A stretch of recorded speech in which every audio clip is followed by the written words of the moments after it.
a materialitzar la meva militància a favor dels valors positius de la vida i de la justícia social.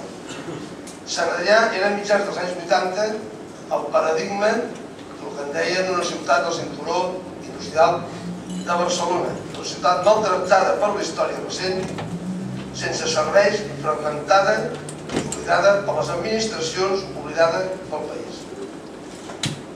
Ha estat l'acció dels diferents ajuntaments democràtics, encapçalats pel grup amb l'impuls dels diversos governs, pràcticament sempre hi ha estat el Partit Socialista, i la presidència dels seus ciutadans que han permès que en els darrers anys refer molts dels greuges que tenien. Aquest impuls ha estat especialment intens i transformador en els darrers 17 anys, de la mà de l'alcalde i amic Cito, que tal com va dir el nostre portaveu, va agafar el poble i ens va tornar una ciutat. Soc conscient que vinc de substituir un amic i una llegenda, i també algun diari va dir una estrella del rock. Per la qual cosa, les comparacions seran inevitables i val a dir que les tinc perdudes d'entrada. Però jo no vinc a competir amb el llegat de l'alcalde Cito. Se li pot dir alcalde, de la manera del president Pujol, el president, l'alcalde Cito és l'alcalde, no és l'alcalde.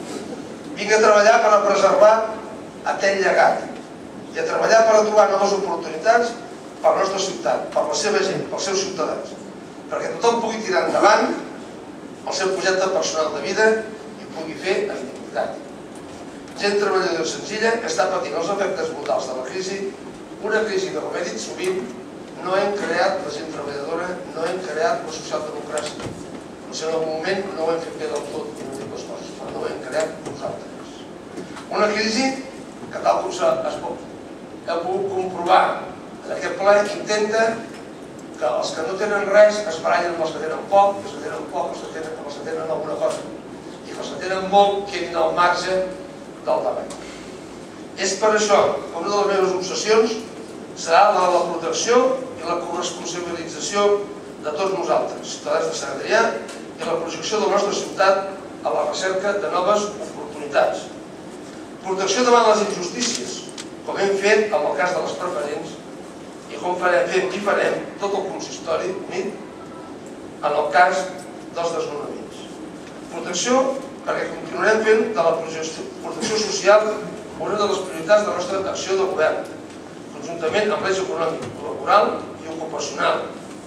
Programes ocupacionals, que com bé saben les alcaldesses, estem fent els ajuntaments sols, sense ajut ni de la Generalitat ni de l'Estat.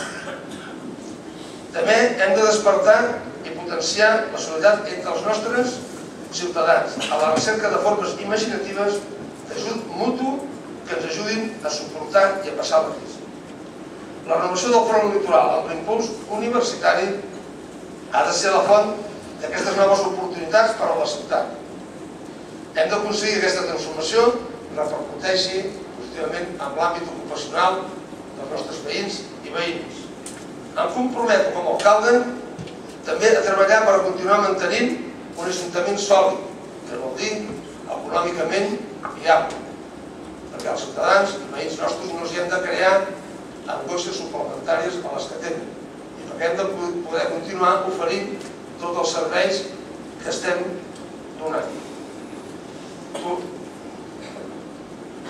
També em comprometo a preservar un dels valors intangibles i potser el més preuat que ens ha deixat l'alcalde Cito, que és la tolerància i el respecte en la vida política i social de la ciutat. Tolerància i respecte que no sempre ha existit a Sant Adrià i que ha de ser una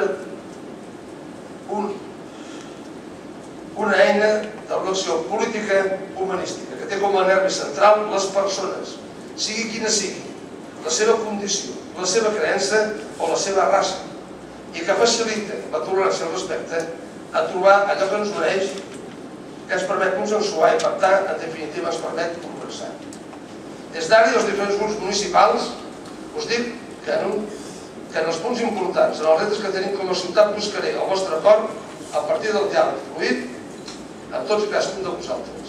Hem de desencallar el pla de transformació de la mina. La catalana ha d'acabar la seva urbanització.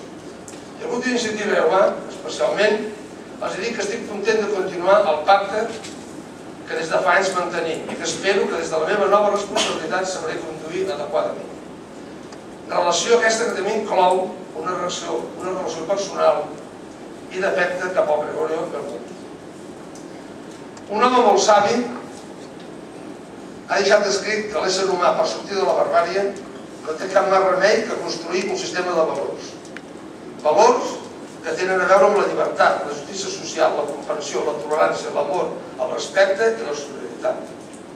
En aquest moment important de la meva vida vull fer un petit reconeixement a persones i situacions que han estat importants i que m'han ajudat a construir aquest sistema de valors que tinc i que aspiro que incloguin allò que els agrada. En primer lloc, a la meva família. Els pares, que sent d'extracció humil, treballadors, es van esforçar perquè pogués tenir un futur amb més opcions que les que van tenir. No un futur millor. Els futurs no són millors i pitjors si hi ha salut, hi ha amor, hi ha treball. Els tiets que quan van convenir em van cuidar. I els 4 cosins germans que tinc, que ja que em vaig criar amb ells com a germans. A l'escola on vaig fer el batxillerat i el COU, no soc un pla ja molt antic, entre els anys 74 i 76, una escola que es deia la Mercè de Montblanc, una escola de capellans, on vaig descobrir la llibertat, la tolerància en una mena d'oasi en aquells anys foscos del final de la dictadura, i que més tard m'ha permès descobrir que l'amistat pot passar i sobreviure el temps.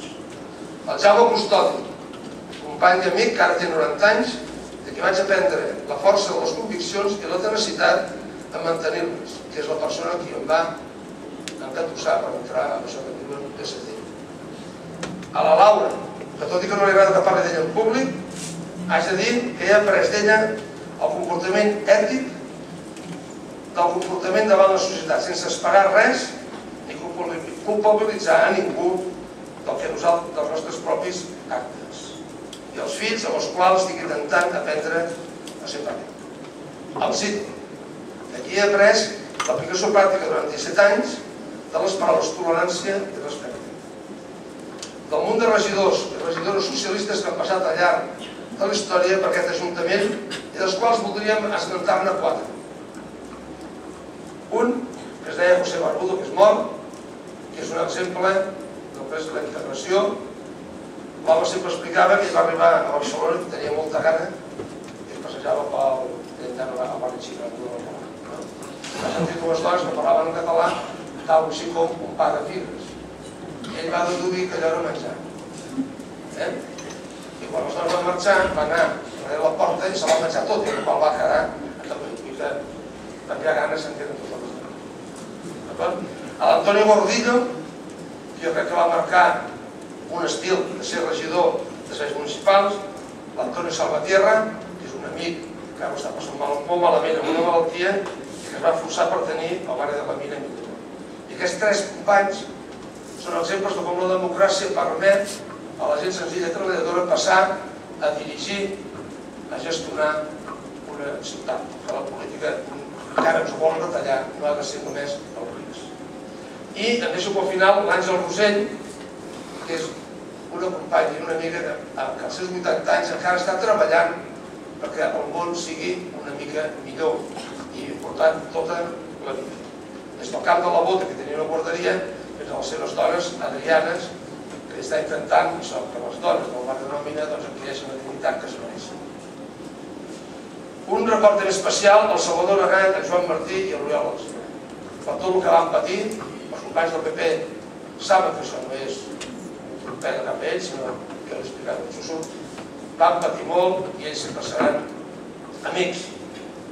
I en un moment en què les paraules semblen gastades, on la voràgine mediàtica iguala conceptes, us vull transmetre quins són els meus sentiments, quins són els meus anhels, quin el meu compromís amb la lletra d'una cançó, és a dir, la poesia.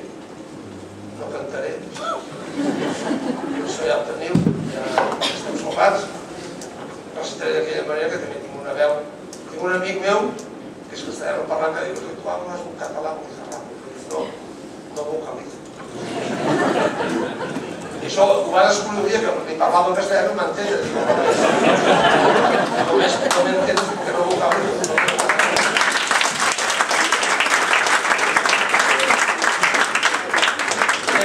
cançó del Fito Páez, que quan la canta la Mercedes Sosa, és una d'aquelles extravades emocionants. Es diu Yo vengo a ofrecer mi corazón. ¿Quién dijo que todo está perdido? Yo vengo a ofrecer mi corazón. Tanta sangre que se llevó el río, yo vengo a ofrecer mi corazón. No será tan fácil, ya sé qué pasa. No será tan simple como pensar. Cómo abrir el pecho, sacar el alma, una cuchillada de amor. Luna de los pobres siempre abierta, yo vengo a ofrecer mi corazón. Como un documento inalterable, yo vengo a ofrecer mi corazón. Y uniré las puntas de un mismo lazo, me iré tranquilo, me iré despacio. Y te daré todo y me darás algo. Algo que me alivie un poco más. Cuando no haya nadie cerca o lejos, yo vengo a ofrecer mi corazón. Cuando los satélites no alcancen, yo vengo a ofrecer mi corazón. Y hablo de países y de esperanza. Hablo por la vida, hablo por la nada. Hablo de cambiar nuestra casa, de cambiar-la o canviar-la no más. Espero que en aquest camí que iniciem junts puguem dir el mateix que diuen al final de la pel·lícula Casablanca. Que aquest sigui l'inici d'una gran amistat. Visca Sant Adrià!